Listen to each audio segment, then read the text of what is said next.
Hello students, good morning to all of you. So today we will start our new unit, 5th, that is chapter 8, electromagnetic waves.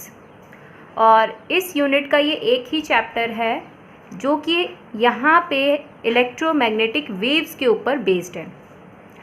Electromagnetic waves की जो कहानी है वो start होती है James Clark Maxwell से। James Clark Maxwell कौन थे? ये एक मैथमेटिकल फिजिसिस्ट थे। अब ये मैथमेटिकल फिजिसिस्ट क्या होते हैं? मैथमेटिकल फिजिसिस्ट का मतलब यह है कि जैसे आप जानते ही हैं कि अगर हम फिज़िक्स में कोई भी थ्योरी देते हैं या लॉ देते हैं तो उस चीज़ के प्रूफ के लिए, उस चीज़ को प्रूफ करने के लिए या तो आप मैथमेटिकल डिडक्शन देते हैं, मतलब उसकी डेरिवेशन देंगे, उसका फॉर्मूला देंगे, ठीक है, या तो आप उस पर्टिकुलर चीज़ को किसके थ्रू प्रूफ करके दिखाएंगे? एक्सपेरिमेंट के थ्रू प्रूफ करके दिखाएंगे। मतलब दे आर टू वेज। तो मैथमेटिकल फिजिसिस्ट क्या होते हैं कि उनको अगर अपनी कोई भी बात साबित करनी होती है, कोई भी थ्योरी साबित करनी होती है तो वो किसके थ्रू वहाँ पे साबित करते हैं, किसके थ्रू वहाँ पे प्रूफ देते हैं?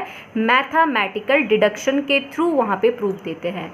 मैथमेटिकल डेरिवेशन अपने फॉर्मूले के थ्रू वहाँ पे प्रूफ देते हैं कि ये चीज़ इस तरीके से एग्जिस्ट करती है।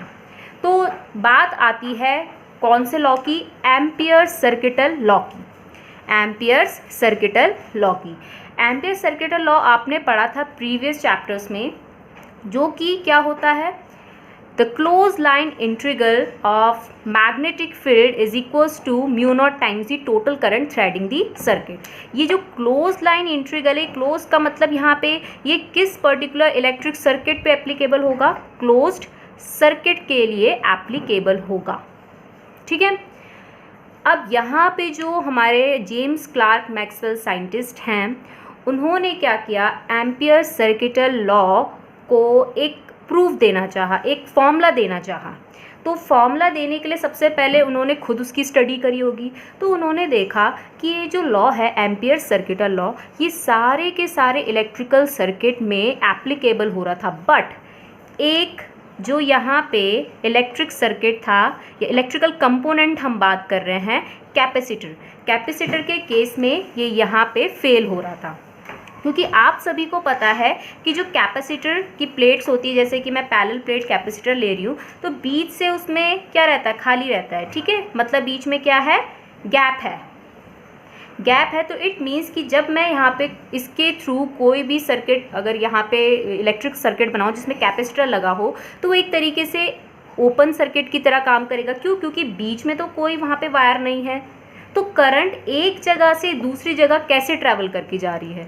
तो अब देखिए उन्होंने ये जो इनकंसिस्टेंसी थी एम्पियर सर्किटल लॉ की, वो किस तरीके से समझाई, किसके लिए? कैपेसिटर के लिए। तो देखिए, तो उन्होंने सबसे पहले एक्सपेरिमेंट में क्या लिया? एक कैपेसिटर लिया, उसको सबसे पहले उन्होंने फुली चार्ज किया।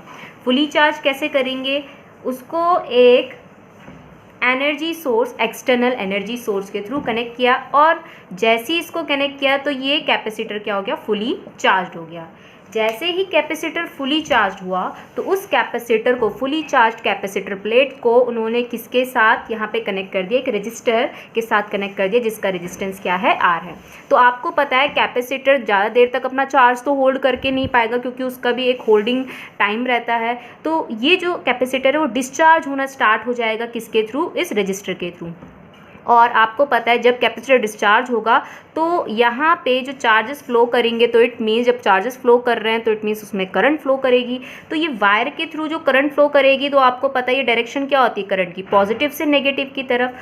तो मैक्सवेल ने बोला कि जो ये करंट इस वायर के थ्रू फ्लो करते हुए जा रही है, मतलब कंडक्टर के थ्रू जो फ्लो करते हुए जा रही है, उस करंट को उन्होंने नाम दिया कंडक्शन करंट, ठीक है। तो कंडक्शन करंट कौन सी करंट है? वो करंट जो किस पे फ्लो करती हुई जा रही है?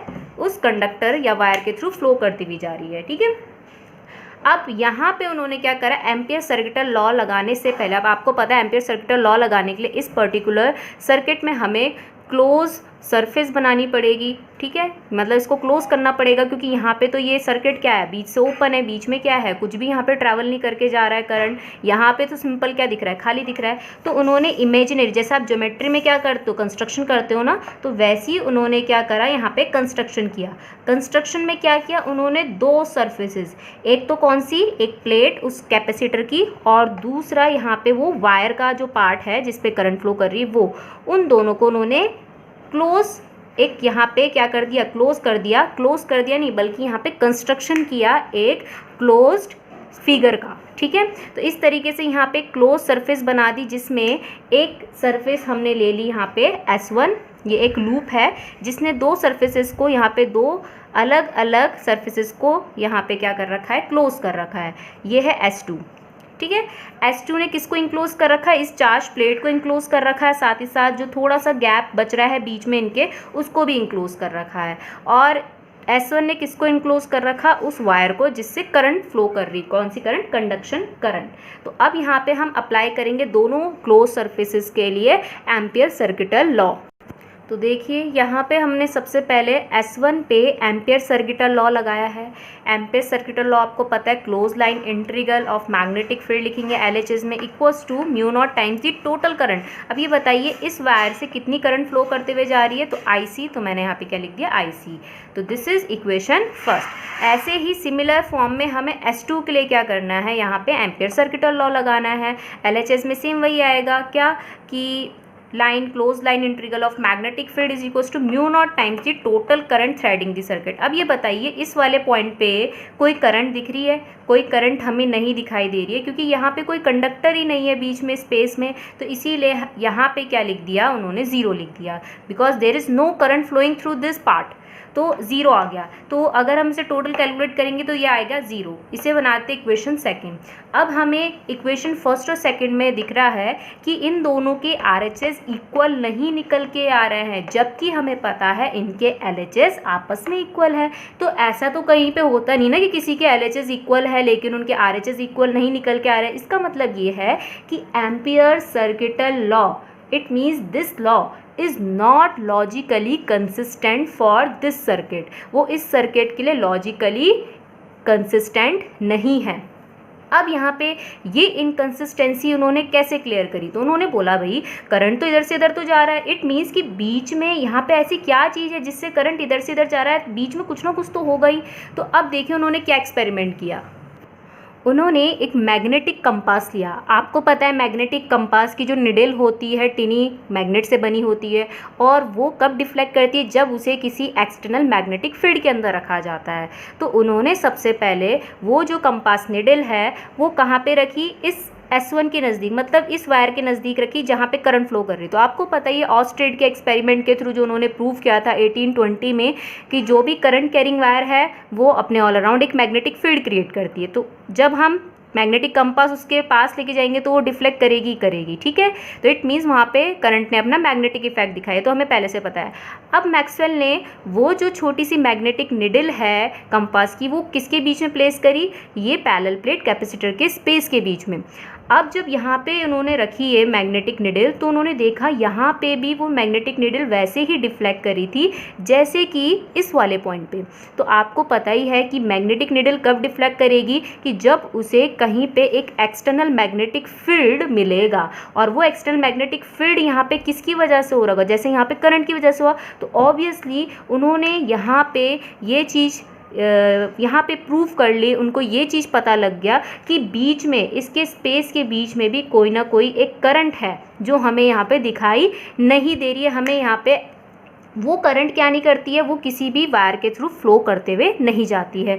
वो करंट ऑलवेज कहाँ पे एग्जिस्ट करती है, जहाँ पे पैरेलल प्लेट के बीच में स्पेस रहता है उस स्पेस में वो एग्जिस्ट करती है। उसको कोई भी मटेरियल मीडियम की ज़रूरत नहीं होती। तो उस पर्टिकुलर करंट का नाम उन्होंने क्या दिया, उस पर्टिकुलर करंट का नाम उन्होंने दिया displacement current.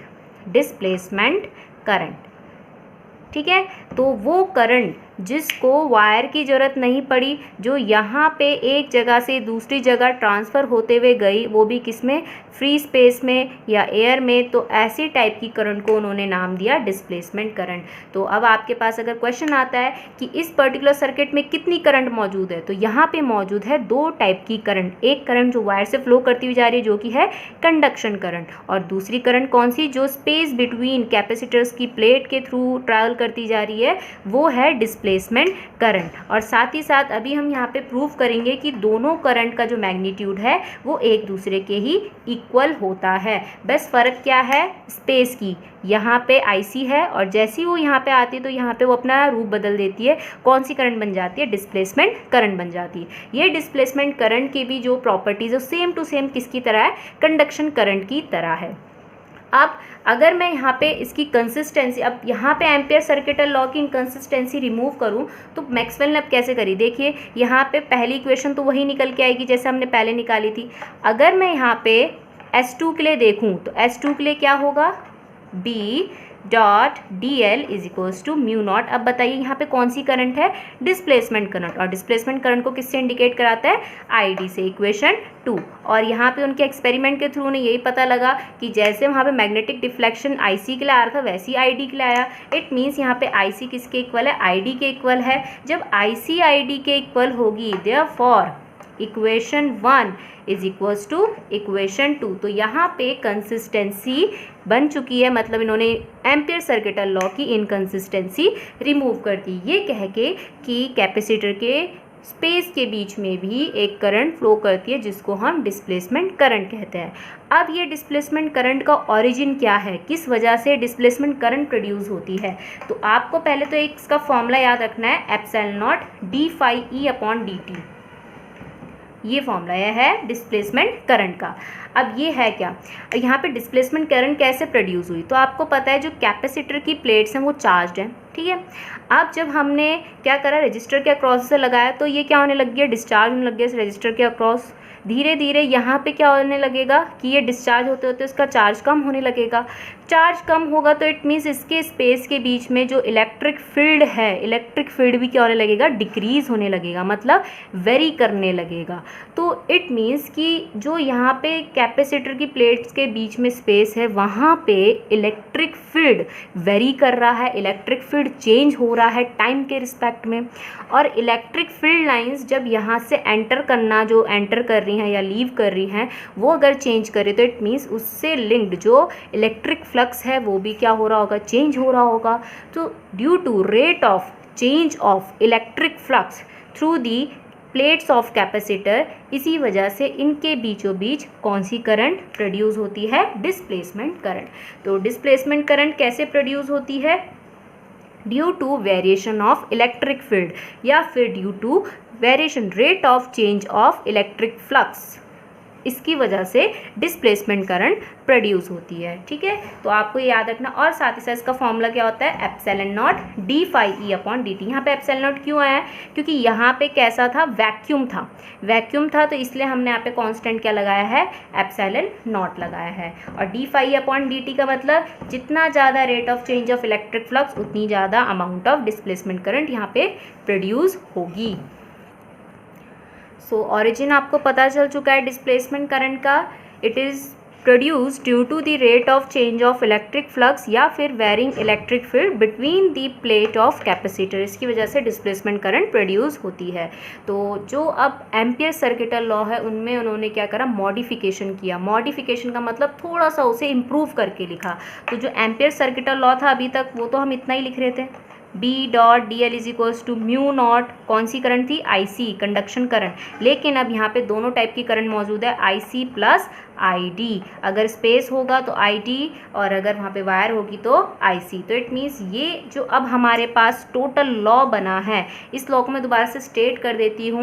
The closed line integral of total magnetic field is equals to the mu naught times the sum of conduction and displacement current through the circuit. और इसी लॉ को आगे चल के जाना गया मॉडिफाइड एम्पियर सर्किटल लॉ। तो exam में आपसे क्या पूछा गया है ये भी आपको ध्यान देना है। अगर सिर्फ एम्पियर सर्किटल लॉ पूछा है तो पुराना वाला, और अगर मॉडिफाइड एम्पियर सर्किटल लॉ बोला है तो उसमें डिस्प्लेसमेंट करंट को भी इंक्लूड करना है।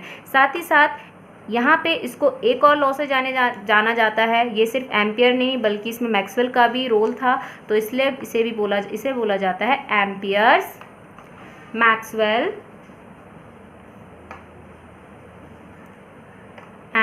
Maxwell circuital law. ठीक है, ये भी बोला जाता है एम्पियर्स मैक्सवेल सर्किटल लॉ। तो इन दोनों में से आप किसी भी नाम से इसे जान सकते हैं। और यहाँ तक कि हम इस ऐसे भी लिख सकते हैं IC as it is, ID की जगह इसका जो फॉर्मूला है epsilon not d phi e upon dt। अब नेक्स्ट वाले में हम प्रूफ करते हैं कि IC ID के कैसे इक्वल होगी।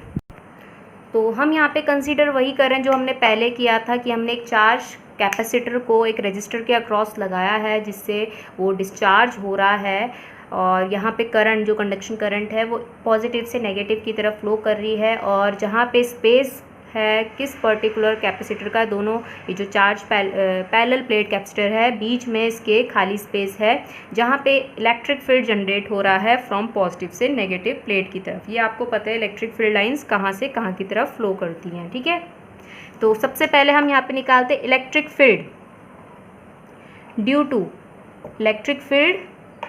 To capacitor, plates of capacitor. तो electric field due to capacitor हमने निकाल रखा है इससे पहले वाले चैप्टर्स में, यूनिट फर्स्ट में कैपेसिटर वाले चैप्टर में, सिग्मा अपॉन एप्सिलॉन नॉट, जिसमें सिग्मा क्या होता है सरफेस चार्ज डेंसिटी, जिसको हम किससे लिखते हैं Q/A से भी लिखते हैं, ये आपको पता ही है। और A क्या है यहाँ पे एरिया ऑफ प्लेट्स। ठीक है, इसे बना देते हैं यहाँ पे इक्वेशन फर्स्ट। अब यहाँ पे हम लिखते हैं इलेक्ट्रिक फ्लक्स का फॉर्मूला, इलेक्ट्रिक फ्लक्स। अब आपको पता ही है कि जो इलेक्ट्रिक फ्लक्स का फॉर्मूला हम लिखते हैं वो लिखते हैं E del S cos theta करके लिखते हैं, है ना। तो यहाँ पे आपको दिख रहा होगा कि जो इलेक्ट्रिक फील्ड लाइन है वो प्लेट के एरिया के बिल्कुल परपेंडिकुलर निकल के आ रही है। इट मीन्स कि एरिया वेक्टर के बिल्कुल क्या होगी, नॉर्मल होगी। तो थीटा क्या होगा यहाँ पे 0 डिग्री, तो हमें यहाँ पे डायरेक्ट इसको हटा देना है क्योंकि कॉस 0 डिग्री वहाँ पे 1 ही निकल के आएगा। और अगर डेल एस देखें तो एरिया कितना है वहाँ पे उसका A, तो मैं डायरेक्ट यहाँ पे लिख रही हूँ electric field into area of plate. तो phi E is equals to, equation first से E की वैल्यू रख दीजिए Q/A epsilon not multiply area कितना है A, तो A से A कट हो जाएगा, तो फाई E जो निकल के आएगा Q/एप्सिलॉन नॉट निकल के आएगा। ठीक है, इसे बना दीजिए इक्वेशन 2। हमें पता है डिस्प्लेसमेंट करंट का फॉर्मूला क्या होता है epsilon not d phi E upon dt, जिसमें एप्सिलॉन नॉट अपनी जगह पे रहेगा, ये d/dt मतलब differentiation with respect to time अपनी जगह पे रहेगा। फाई E की वैल्यू इक्वेशन 2 से प्लेस कर दीजिए, कितनी Q अपॉन एप्सिलॉन नॉट, ये कहाँ से आया फ्रॉम इक्वेशन 2 से। अब ये जो एप्सिलॉन नॉट है तो कांस्टेंट है तो बाहर आ जाएगा, तो एप्सिलॉन नॉट से एप्सिलॉन नॉट क्या हो जाएगा, कट हो जाएगा, और यहाँ पे बच रहा है हमारे पास dQ/dt।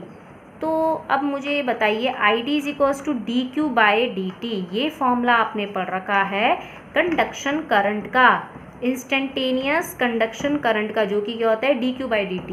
तो अगर मैं इन दोनों को देखूँ तो हमें क्या पता लग रहा है यहाँ पे ID जस्ट किसके इक्वल निकल के आ रहा है, IC के इक्वल निकल के आ रहा है, क्योंकि instantaneous motion of charges per unit time ये क्या होता है कंडक्शन करंट, और वही ID के इक्वल निकल के आ रहा है। तो इट मीन्स देयरफॉर ये मोस्ट इंपॉर्टेंट डेरिवेशन है। ठीक है, देयरफॉर जो डिस्प्लेसमेंट करंट है वो कंडक्शन करंट के इक्वल है। तो अब जरा यहाँ पे हम डिस्प्लेसमेंट करंट के बारे में जान लेते हैं क्या है, एक एक करके आप सुनिएगा। तो आपको पता चल गया है कि जो कंडक्शन करंट है और डिस्प्लेसमेंट करंट, अगर इसे हम इंडिविजुअली देखें तो ये दोनों डिसकंटिन्यूस है। डिसकंटिन्यूस मतलब कि एक जगह से स्टार्ट ही दूसरी जगह पे ख़त्म हो जा रही है। ठीक है, मतलब वहाँ पे क्लोज्ड नहीं बन रहा है, क्लोज्ड कोई लूप नहीं बन रहा है। वो दिख ही रहा है कि यहाँ से स्टार्ट हुई कंडक्शन करंट और यहाँ पे IC यहीं पे ख़त्म। ठीक है, फिर उसके बाद कौन स्टार्ट हुई, यहाँ पे स्टार्ट हुई कौन, डिस्प्लेसमेंट करंट। डिस्प्लेसमेंट करंट यहाँ से स्टार्ट हुई है, यहाँ पे ख़त्म हो गई है। तो इट मीन्स अगर हम इंडिविजुअली देखें तो दोनों के दोनों डिसकंटिन्यूस है, लेकिन जब हम इन दोनों को कंबाइन कर देते हैं कि सिर्फ करंट ही करंट है, तो जब यहाँ पे इन दोनों को कंबाइन कर देते हैं तो ये पूरा यहाँ पे कंटिन्यूस लूप बनाती है। मतलब यहाँ पे फिर ये प्रॉपर्टी ऑफ कंटिन्यूटी को दिखाती है कि ये पूरे सर्किट को क्लोज बना रही है, कि यहाँ पे भी करंट फ्लो कर रही है, कौन सी, डिस्प्लेसमेंट करंट ऑब्वियसली, और जब यहाँ से देखें तो यहाँ पे भी करंट फ्लो कर रही है, कौन सी, कंडक्शन करंट। तो अगर इंडिविजुअली देखें तो दोनों के दोनों डिसकंटिन्यूस है, लेकिन अगर हम इनको एक साथ देखें तो दोनों के दोनों प्रॉपर्टी ऑफ कंटिन्यूटी को बताती है। दूसरी चीज़ कि जो डिस्प्लेसमेंट करंट है वो बिल्कुल कंडक्शन करंट के ही इक्वल निकल के आती है। तीसरी चीज़, जो डिस्प्लेसमेंट करंट है वो किस वजह से अराइज होती है, due to rate of change of electric flux between the two plate of the capacitor की वजह से। साथ ही साथ फोर्थ वन जो मैक्सवेल ने यहाँ पे एक्सपेरिमेंट किया था, क्या लेके, मैग्नेटिक कंपास लेके, कि जिस तरीके से जो कंडक्शन करंट है वो क्या करती है, मैग्नेटिक फील्ड का सोर्स होती है, वैसे ही डिस्प्लेसमेंट करंट भी कंडक्शन करंट की तरह ही मैग्नेटिक फील्ड का सोर्स होती है। तो अब आ जाइए यहाँ पे इलेक्ट्रोमैग्नेटिक वेव्स। तो इन 1865, ये है 1865 की बात, मैक्सवेल ने प्रिडिक्ट की थी एग्जिस्टेंस ऑफ इलेक्ट्रोमैग्नेटिक वेव। तो जो मैक्सवेल है उन्होंने क्या करा था, प्रिडिक्ट किया था कि इलेक्ट्रोमैग्नेटिक वेव एग्जिस्ट करती है। अब कोई भी भविष्यवाणी करता है तो वो ऐसे ही तो यहाँ पे करेगा नहीं, वो भी फिजिक्स में। तो उन्होंने ये जो प्रिडिक्शन थी कि इलेक्ट्रोमैग्नेटिक वेव एग्जिस्ट करती है वो किसके बेस्ड में करी थी, अपनी दी गई 4 इक्वेशन के बेस्ड में, क्योंकि उनकी जो 4 इक्वेशन हैं वो वहाँ पे ये बताती है कि कहीं पे भी अगर कोई भी, जब हम इलेक्ट्रोमैग्नेटिक वेव्स की बात करते हैं तो स्पेस में इलेक्ट्रोमैग्नेटिक वेव एग्जिस्ट करती हैं। तो उनकी वो 4 इक्वेशन कौन कौन सी थी, तो आपको ये बिल्कुल सीक्वेंस वाइज ऐसी याद रखनी है। देखिए जो वहाँ पे जो लॉ देने वाले थे उन्होंने अपने लॉज तो दे दिए थे जो साइंटिस्ट थे, लेकिन जो उनकी इक्वेशंस थी उनको रीड्राइव करके उनको एक फॉर्मूला प्रोवाइड कराया किसने, मैक्सवेल ने। तो जो उनकी इक्वेशन थी सबसे पहले वाली वो कौन सी थी, Gauss law in electrostatic. Gauss law in electrostatic आपको बताने की ज़रूरत नहीं है, आपको अच्छे से याद होगा कि जो भी इलेक्ट्रिक फ्लक्स है थ्रू एनी क्लोज सरफेस वो किसके इक्वल होगा, 1/ε0 times the total charge enclose by that surface. और हम यहाँ पे इलेक्ट्रिक फ्लक्स को इस particular close surface integral of electric field से भी दिखा सकते हैं, वो भी किसके इक्वल होगा, Q/ε0 टाइम्स के इक्वल होगा। ठीक है, नेक्स्ट थिंग, सेकंड, ये जो हमारे पास इक्वेशन है कौन सी है, मैक्सवेल की फर्स्ट इक्वेशन है। सेकेंड इक्वेशन किसकी है, गॉस लॉ इन मैग्नेटिज्म। अब देखिए यहाँ पे तो नेट चार्ज था ना Q, तो अगर मैं गॉस लॉ की बात करूँ इन मैग्नेटिज्म की तो वहाँ पे हम किसकी बात करेंगे, मैग्नेटिक पोल्स की बात करेंगे, मैग्नेटिक पोल स्ट्रेंथ की बात करेंगे। तो आपको पता है मोनोपोल्स कभी भी एग्जिस्ट नहीं करता, अकेला नॉर्थ पोल या अकेला साउथ पोल कभी भी एग्जिस्ट नहीं करता, हमेशा वो एग्जिस्ट करते हैं, लेकिन पेयर्स में करते हैं। और पेयर्स में भी करते हैं तो एक की अगर पोल स्ट्रेंथ +m होगी तो दूसरी की क्या होगी, -m होगी। तो टोटल अगर हम पोल स्ट्रेंथ निकालें, नेट पोल स्ट्रेंथ निकालें तो +m -m क्या निकल के आएगा, 0। तो सेम टू सेम यहाँ पे भी वही है कि गॉस लॉ इन मैग्नेटिज्म क्या कहता है कि जो total magnetic flux through any close surface होगा वो किसके इक्वल होगा, 0 के, क्योंकि मोनोपोल कभी भी एग्जिस्ट नहीं करते हैं। तो ये है मैक्सवेल की सेकेंड इक्वेशन। थर्ड इक्वेशन यहाँ पे कौन सी थी, Faraday law of electromagnetic induction की। तो Faraday law of electromagnetic induction क्या था, ये आपको पता ही है, the magnitude of induce EMF produce in a circuit is equals to the rate of change of magnetic flux link through the surface circuit. तो E is equals to minus का d∅m/dt। ये कौन सी इक्वेशन है, ये है Maxwell की third equation. तो आपको सीक्वेंस वाइज याद रखना है, जैसे आपने यूनिट्स पढ़ी है ना, तो वैसे ही उसके ये लॉज भी आपको सीक्वेंस वाइज ही याद रखना है। ठीक है, नेक्स्ट इसके बाद, और देखिए इसमें भी यहाँ पे पता चल रहा है इंड्यूस EMF मतलब करंट से रिलेटेड है, इलेक्ट्रिक फील्ड से रिलेटेड है, और ये फाई किससे रिलेटेड है, मैग्नेटिक फील्ड से रिलेटेड है। और यहाँ पे आपको पता है इलेक्ट्रोमैग्नेटिक का मतलब ऐसी वेव जहाँ पे दोनों के दोनों फील्ड मौजूद हो, इलेक्ट्रिक फील्ड भी और मैग्नेटिक फील्ड भी। और चौथी इसकी खुद की मॉडिफाई की हुई इक्वेशन जो कि थी यहाँ पे मॉडिफाइड एम्पियर सर्किटल लॉ, और ये अभी मैंने आपको बता दिया था। और इस लॉ के थ्रू तो बिल्कुल साफ साफ दिख रहा है कि ये जो लॉ है ये यूनिफाइड कर रहा है इलेक्ट्रिक फील्ड को तो कर ही रहा है, लेकिन साथ ही साथ किसको भी कर रहा है, यूनिफाइड मैग्नेटिक फील्ड को भी यूनिफाइड कर रहा है। तो इट मीन्स इन्होंने अपनी 4 इक्वेशन के थ्रू ये प्रिडिक्ट किया कि इलेक्ट्रोमैग्नेटिक वेव एग्जिस्ट करती है। कोई एक्सपेरिमेंट वगैरह से इन्होंने प्रूफ नहीं किया, दिखाया नहीं, या प्रोड्यूस करके नहीं दिखाया। उन्होंने क्या करा, मैथमेटिकल ऑपरेशन करके, मैथमेटिकल इक्वेशन दे के ये बताया कि इलेक्ट्रोमैग्नेटिक वेव्स भी एग्जिस्ट करती है। फिर आती है बात कितने साल बाद की, 22 साल बाद की, मतलब 1885 की। मैक्सवेल की इक्वेशन कब दी गई थी, ये दी गई थी 65, ठीक है, 1865 को दी गई थी। और उसके बाद 1887 में कौन आए, हर्ट्ज आए। हर्ट्ज ये पहले साइंटिस्ट थे जिन्होंने मैक्सवेल की प्रिडिक्शन को सही साबित किया। मैक्सवेल ने जो प्रिडिक्ट किया था कि इलेक्ट्रोमैग्नेटिक वेव एग्जिस्ट करती है, हर्ट्ज ने उन्हें एक्सपेरिमेंट के थ्रू प्रोड्यूस करवाया, ईएम वेव्स या इलेक्ट्रोमैग्नेटिक वेव को प्रोड्यूस कराया। और सबसे पहली कौन सी ईएम वेव उन्होंने प्रोड्यूस कराई, वो कराई उन्होंने रेडियो वेव्स।